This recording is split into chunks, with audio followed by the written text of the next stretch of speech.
9 तारीख से एक और अमल शुरू होता है 5 दिन के लिए।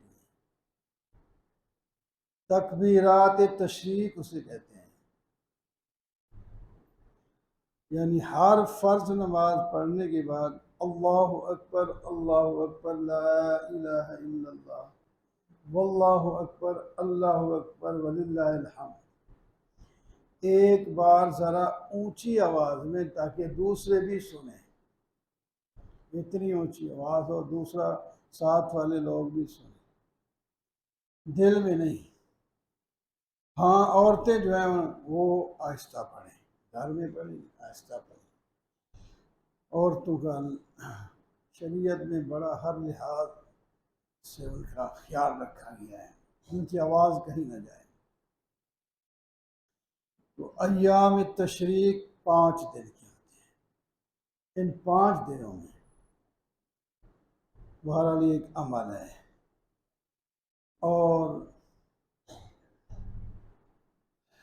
10 तारीख को जहाँ जहाँ 10 जिस मुल्क में होगी,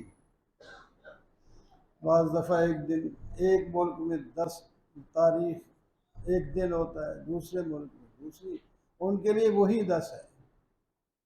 ये ना समझो उधर सऊदी अरब में तो कल 10 था, आज हमारा ही 10 नहीं, हमारा 10 वही होगा जो हमने चांद देखा है, उसके मुताबिक 10। उस दिन कुर्बानी करनी है। कुर्बानी साहिब निसाब पर होती है, यानी जिस पर ज़कात वाजिब हो, और ज़कात वाजिब होती है जिसके पास 52.5 तोले चांदी या उसकी कीमत, या मिला जुला कोई सोना, कोई चांदी, कोई पैसे, तो अगर मिलाएं तो 52.5 तोले चांदी बन जाती है। तो उस पर वाजिब है, साल गुजरना नहीं। ज़कात पर तो साल भी गुजरता है, इसके पास अभी आ गए पैसे तब भी। बाकी कोई कहे 52.5 तोले इतने पैसे तो नहीं होते, बकरा तो बहुत ज़्यादा कीमती होता है, हम सोने का हिसाब रखें। उलमा ने आप फिर गाय में हिस्से रखें, छोटे पैसे वाले कर दें, सवाब तो उतना ही मिलेगा। वो ठीक है, वो बकरा ज़्यादा कीमती है, उसके हो सवाब, लेकिन वाजिब वो गाय में, वो गाय भी महंगी भी होती है।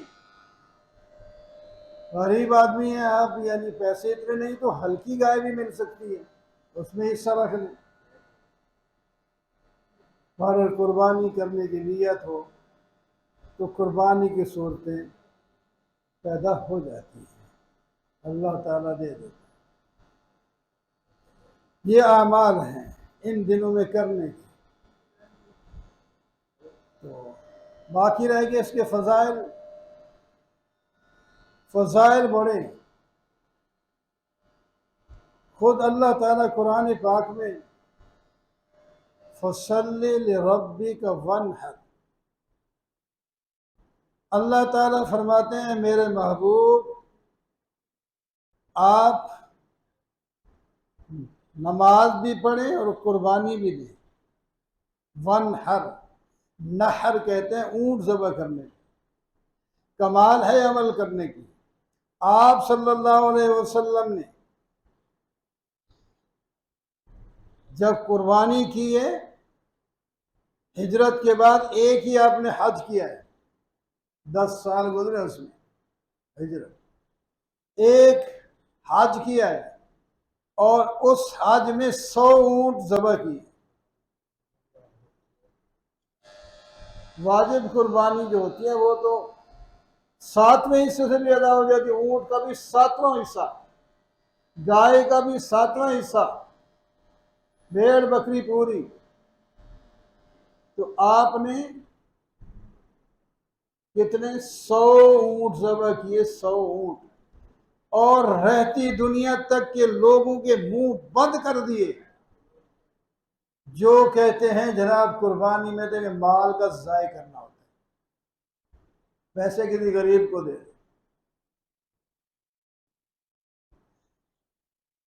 देखो तो गरीब को दो, जरूरी कुर्बानी वाले पैसे देने हैं आपने। ये अमल तो यही रहेगा, कुर्बानी वाला अमल। पैसा नहीं होते, फेंक दिया जाता है गोश्त। फिर भी लोग मांगते फिरते, पूरा नहीं होता। यार मुझे तो इतना गोश्त मिला, कोई कहता है मिला ही नहीं। गरीब भी बड़े होते हैं। तो गोश्त जितना भी ज़बह हो जाए ज़ाय नहीं होता, वो गरीबों को पहुंचता है, पहुंचाना भी चाहिए। ज्यादा लोग वो हैं जो कुर्बान नहीं कर सकते, गरीब होते हैं, उनकी हाँ कुर्बानी करो, उनको पहुंचाओ। इस वास्ते जिस घर में कई हिस्से होते हैं, ये नहीं कुछ लोग तो कहते हैं हर घर में एक बकरा कर दिया तो काफी। जो भी माले के निसाब होगा, 4 बेटे हैं 10 बेटे हैं, वो अपना कमाते हैं तो सब पर कुर्बानी वाजिब हो। बीवियों पर जेवरात है, पैसा है कोई, तो उन पर अलग होगा। एक घर में कई की कुर्बानी हो सकती, तो एक आध बकरा ले लें और कोई जानवर ले लें, ताकि उसमें से गरीबों को भी दूर दूर तक पहुंचाया जाए। या बाज़ दफ़ा लोग ऐसा करते हैं कि वहाँ वो जो अपना जानवर कुर्बानी का खरीदते हैं, किसी गरीब बस्ती में जाकर ज़बह करवाते हैं कि हाँ बांट दे। हो सकता है, मुमकिन है, आसान है, ताकि उनको भी गोश्त मिल जाए। तो कुर्बानी कुर्बानी जो है एक इतना बेहतरीन, अभी मैंने जो हदीस पढ़ी, मा आमिल इब्नु आदम मिन अमलिन यौमन नहर, आदम का बेटा जो नहर के दिन यानी 10 तारीख कुर्बानी के दिन जो अमल करता है, अल्लाह के यहाँ कुर्बानी से ज्यादा कोई अमल महबूब ही नहीं। कुर्बानी का अमल ज्यादा महबूब है। और आगे नतायज होते हैं इसके। इसको देखे कुर्बानी शुरू कहां से हुई, अभी आप सुन रहे थे। ये कुर्बानी तो बेटे के ज़बह करने से शुरू हुई। असल तो कुर्बानी हजरत इस्माईल अलैहिस्सलात, नबी अलैहिस्सलाम ने साहब ने पूछा, मा हाज़िही या रसूल अल्लाह, ये कुर्बानियाँ क्या चीज़ है? फरमाया सुन्नत अबी को इब्राहीम अलैहिस्सलाम, तुम्हारे बाप इब्राहीम अलैहिस्सलाम का एक तरीका है जो अल्लाह को पसंद आया और रहती दुनिया तक इसको बाकी रखा। वो तरीका है जैसा कि हजरत हाजरा सफ़ा मरवा के दरमियान जिस गर्ज से भी दौड़ी है, वो तो पानी की तलाश के लिए दौड़ती थी, बच्चे को देखना भी साथ है, कोई नहीं। लेकिन अल्लाह को यह अमल पसंद आया, क़यामत तक कोई भी हाजी हज करने आएगा या उम्रा करने आएगा तो सफ़ा मरवा के दरमियान उसको दौड़ना पड़ेगा, 7 चक्कर लगाने। 7 चक्कर आसान नहीं। उलमा ने फिर उसका आधा कर दिया, यानी एक पहाड़ से दूसरे पर जाए चक्कर, हालांकि चक्कर तो पूरा होता है, जाओ फिर आओ तो चक्कर तो तब होता है। लेकिन ये बताया गया कि आप एक पहाड़ सफ़ा से जब जाएंगे और मरवा तक एक चक्कर आपका हो गया, वापस जाएंगे 2 चक्कर। और अब आसानी, दरमियान में पानी, जिस वक्त प्यास लगे पी लो, ठंडा पानी, जमजम के पानी पड़े हैं दोनों तरफ, और नीचे प्लेन ठंडा बेहतरीन। वो तो पत्थरों पर दौड़ी थी, पत्थरों पर। तो उसको अमल को बाकी रखा, बड़ा पसंदीदा अमल। फरमाया ये तुम्हारे बाप इब्राहिम की सुन्नत है, तरीका है। सुन्नत से मतलब ये ना समझे आप किसी से, एक वाजिब होती है कुर्बानी। एक सुन्नत लफ्जी माना तरीका, उन्होंने तरीका जारी किया। वो आप सुन रहे थे कैसे जारी किया, उनको तो हुक्म होता बेटे के ज़बह करने का, वो भी वो सुना दिया अभी आपको। आपको पता भी है कि इस्माईल अलैहिस्सलाम की कुर्बानी दी थी, कुरान पाक में उसका जिक्र है। तो बहरहाल साहबा ने पूछा, फमालना फीहा या रसूल अल्लाह, अल्लाह के रसूल हमें क्या मिलेगा इस तरीके को अपनाने से? फरमाया, बिकुल शारतिन, हर बाल के बदले तुम्हें नेकी मिलेगी। जो कुर्बानी तुम दे रहे हो उसके जितने बाल हैं उतनी आपको नेकियां मिलेंगी। बाल तो ना मैं गिन सकता हूँ जानवर के, ना आप गिन सकते हैं, यानी ला तादाद नेकियां मिलेंगी। अल्लाह के तो इल्म में कितने बाल हैं, हम तो नहीं गिन सकते। फिर बज़ाहिर ऊँट ज्यादा मालूम होती है बाकी, हालांकि छोटे छोटे बाल तो गाय भैंस ऊँटों में भी होते हैं, लेकिन इनके बड़े बड़े बाल होते हैं, तो ऐसे महसूस है ये ज्यादा है, तो इनके बारे में अलग सवाल किया। फसूफ या रसूल अल्लाह, ये भेड़ दुम्बे बकरे की जो ऊन है इसके बारे में आपका क्या हुक्म है? फरमाया, ऊन के हर बाल के बदले में भी आपको सवाब मिलेगा। फिर फरमाया, ये कुर्बानी का खून जानवर को जमीन पे लिटा कर ज़बह करते हैं, गला करीब होता है जमीन के, तो फौरन ही वो जो ही छुरी चले खून निकलता है, जमीन पे पहुंचता है। अभी ज़बह कर रहा होता है उससे पहले जमीन पे पहुंच गया, आगे चला भी जाता है, कहीं तक चला जाता है अगर उसको जगह मिलती जाए तो। फरमाया, वो कुर्बानी का खून जो तुम्हारे लिए हलाल भी नहीं है, हराम है, वो जो खून निकलता है ना उसको नहीं इस्तेमाल कर सकते, वो दमे मसफू कहते हैं उसको, वो हराम है, वो तुम्हारे काम का भी नहीं, लेकिन वो जमीन पर बाद में गिरता है, अल्लाह के यहां पहले कबूल हो जाता है। और जो चीजें तुम फेंक देते हो उनका भी तुम्हें स्वाब मिलेगा। खोर फेंक दिए, सींग फेंक दिए, वो दुनिया लोग वो वैसे तो खाना जायज है, लेकिन कुर्बानी वाली गोश्त, बाकी गोश्त का भी होता है फेंक देते हैं, लोग देते हैं, ओजनियाँ पता नहीं आम चिड़िया, बहुत सी चीजें फेंक दी जाती है। तो फरमाया, वो जो चीजें तुम बेकार समझ के फेंक देते हो उसके बदले में भी हम आप लोगों को सवाब दें। इतना अच्छा अमल है ये, बहुत अच्छा अमल। तो आपने 100 ऊँट ज़बह किए, और यहाँ तो एक ऊँट ज़बह करने में तमाशा लगाते हैं लोग, ज़बह नहीं होता, उसको गाय की तरह, उसको गाय की तरह बांध बांध के लिटा लिटा के तो ज़बह करने की कोशिश करते हैं। फरमाया, नहीं, इसको खड़ा रहने दो, एक पाँव आगे अगला बांध दो, नीचे यूं छुरी फेरो 3 जगह से फारे, आप ही गिर जाएगी। नबी अलैहिस्सलाम और हज़रत अली रज़ी अल्लाह तआला अन्हु ने उन 100 ऊँटों को ज़बह किया, कुछ अलग अलग कुछ मिल के, तो ऊँट खुद अपनी गर्दन आगे करते थे कि मुझे पहले ज़बह कर, तो पकड़ के नहीं, रस्सियों से बांध के नहीं, इतनी मोहब्बत है। तो इस वास्ते कुर्बानी का अमल महबूब अमल है, ये करना चाहिए, और सुन्नत के मुताबिक अच्छा जानवर अपनी हस्ती के मुताबिक, नीयत जो अभी सुन रहे थे, नीयत अल्लाह की रज़ा की हो, अपनी हस्ती के मुताबिक आप बड़ा जानवर ले सकते हैं, हल्का ले सकते हैं, वो तो आप पर है, लेकिन नीयत खालिस अल्लाह की रज़ा की होनी चाहिए कि अल्लाह भी ऐसे खुश हो, फिर वो कुर्बानी जो है असल कुर्बानी है। अगर नीयत में तो किसी अमल में भी गड़बड़ हो जाए, नमाज में भी गड़बड़ हो जाए, तो वो नमाज तो खराब हो गई। नीयत अल्लाह की रज़ा की होनी चाहिए।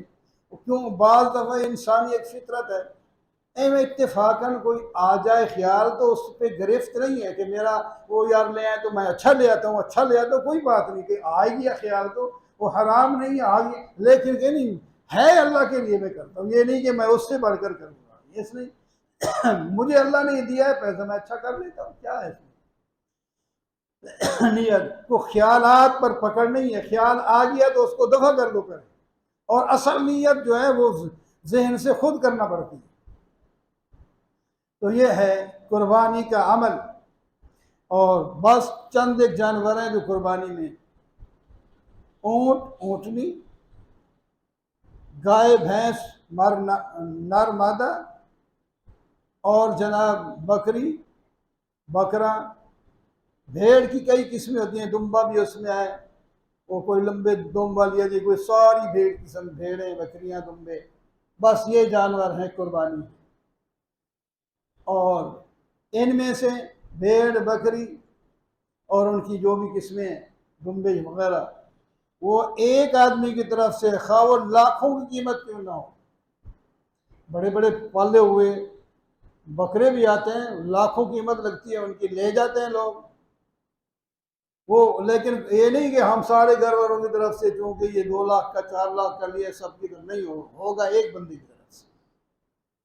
और गाय, भैंस, ऊंट, ऊँटनी, ये जो है 7 आदमी इसमें शरीक हो सकते, 7 से ज्यादा ना हो, कम हो सकते हैं, 5 आदमी मिलकर कर सकते हैं, 3 आदमी मिलकर, एक आदमी पूरी गाय कर ले तो क्या, कोई अर्थ नहीं।